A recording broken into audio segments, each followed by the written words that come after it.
Led Zeppelin III was released in 1970. This was a turning point not only for the band, but for rock music as a whole.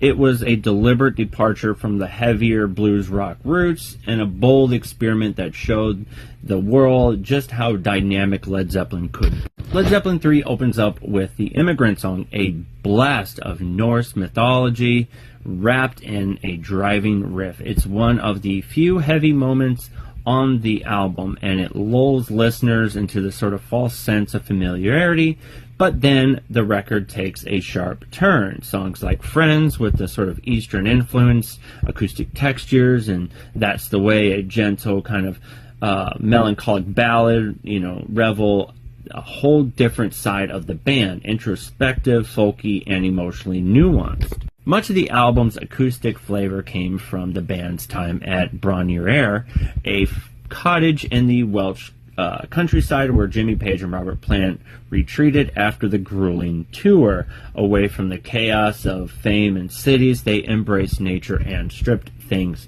down. That environment clearly shaped tracks like Gallows Pole and Bron-Yr-Aur Stomp, which pull from folk, country blues, and even traditional English music. Critics at the time didn't quite know what to do with it. Many were expecting, more, bombast and electric, firepower. While Zeppelin didn't abandon that entirely, they offered something subtler, more intimate.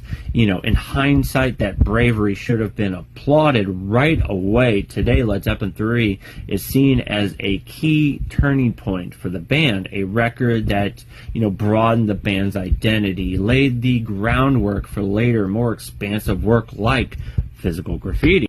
The craftsmanship on this album is remarkable. Jimmy Page's acoustic guitar work is intricate and experimental. John Bonham still hits hard when needed, and even his drumming on the softer tracks show restraint and groove.